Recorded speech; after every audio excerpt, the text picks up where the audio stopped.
Hey everybody, it's Josh. Welcome to the Landlord Harassment Channel. Now I know I said I'd be off the grid for the next week, and I pretty much am, but something's come up that I need to address. And what it is that, excuse me. By the way, I'm sorry about my dingy clothes here. Uh, these are the clothes that I exercise in during the wintertime. Um, I don't wear regular exercise clothes, especially during the wintertime, because I'm walking outdoors. So I dress for warmth, not for necessarily exercise comfort. And I dress in the oldest, dingiest clothes I have so that I don't have to, ruin my good clothes, if that makes sense. Anyway, sorry about my appearance. Anyway, the reason for this video, is that I made a video 5 or 6 days ago, and I made a live yesterday or the other day addressing this. That I was attacked by a pit bull here at Havercamp Properties, and I've been going through a whole thing where the manager at Havercamp Properties has been harassing me, has been trying to bully me for the last year.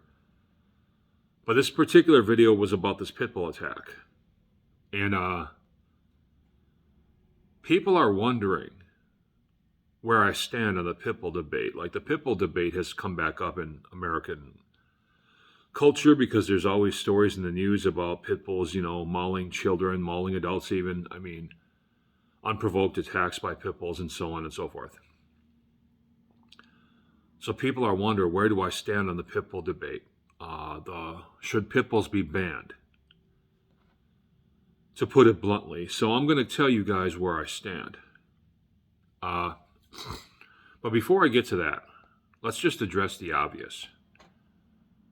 Most people who own pit bulls own them for the intimidation factor.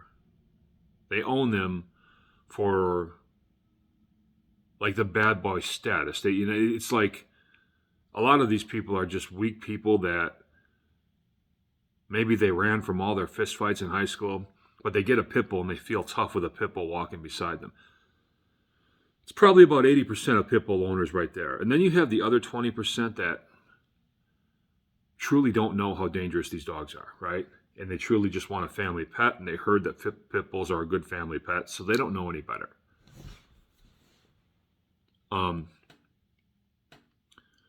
But for the most part, people want pit bulls to look tough, to intimidate people, and that's basically the only reason for most people to own a pit bull. Because if you say you want a family pet, there's a bazillion other dogs out there that qualify. All right? So if you really wanted a family pet and that was your main purpose for getting your pit bull, you could have gotten just about anything else. Any dog of any size, really. But you chose to get a pit bull. You chose to get a pit bull for a reason. And it wasn't to be the family-friendly pet. That's just not the reason. You're being extremely dishonest when you say that, and I don't buy it. All right? Other people say, well, we need a good guard dog for our house. I got valuables in my house. I've got children in here. I need somebody to protect them. That's no excuse for getting a pit bull either. There are a lot of dogs out there that make good family dogs that will still do a great job of protecting your family if somebody breaks into your house. If somebody comes to your yard and starts messing with your kids, a German Shepherd will mess that man up.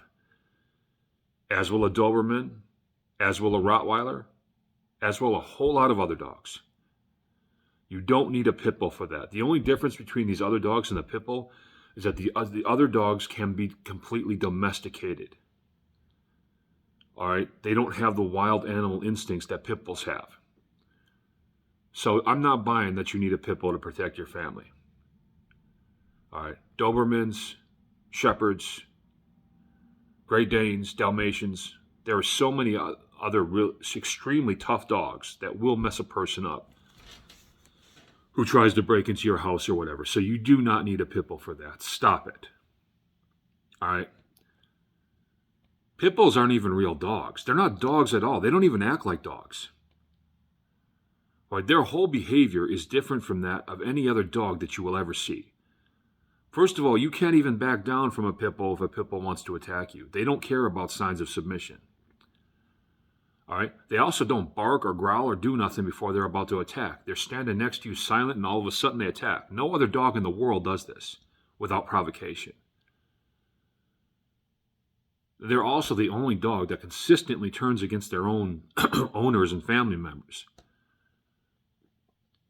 You could be laughing and playing around with a pit bull for years. And then one day it just quote unquote snaps and bites you and it tears you apart. But that ain't the pit bull snapping. That's the pit bull's instinct kicking in. If it was the pit bull snapping, there would be some anger before that. You can't tell me a dog's angry with you when you're like petting him and playing with him. All right? There's something else going on there, okay? And what's going on there is that pit bull instinct is kicking in, and you never know when it's going to kick in because these dogs were simply bred for fighting, okay? It's in their DNA. It's what they do, all right? You can never completely suppress that. What else was I going to say? I lost my train of thought here. Pit bulls are not dogs. They are wild animals. Their behavior is very similar to that of any other wild animal out there, whether it's fox, coyote, wolf, anything like that. They're simply not dogs and should not be treated as such. Also, if a pit bull does attack you, you pretty much have to fight to the death to save your own life. Because they're just going to keep coming until they kill you. So, I mean, there's no reason on earth for anybody to own a pit bull. All right. Now, all of that said, you might think I'm about to say that there should be a ban on pit bulls. But no, I do not believe we should ban pit bulls. I am not big on governments banning things. If the government did ban pit bulls, that would open the door to allowing the government to make all kinds of other invasive and unconstitutional laws that affect our personal lives. And I'm not with that. All right. So as much as I would like to see pit bulls eradicated and absolutely nobody owning a pit bull, government interference is not the answer, and it will never be the answer. All right. So if you allow the government to ban you from owning something, well, I mean, you've seen what happened with the Second Amendment, right? It started out with quote unquote machine guns, and then it's assault rifles, and we opened the door for them to limit the Second Amendment, and now we barely have a Second Amendment, right? So the same thing would happen if you allowed the government to ban pit bulls. Eventually, they would ban other things in your house. It might not even be another dog. It might be a household item. You know, they might ban you from eating meat. You know, who knows where this could lead. So, no, as much as I can't stand pit bulls and I can't stand 90% of pit bull owners, I'm not cool with giving the government the power to ban them. Here's what I do think should happen. Okay.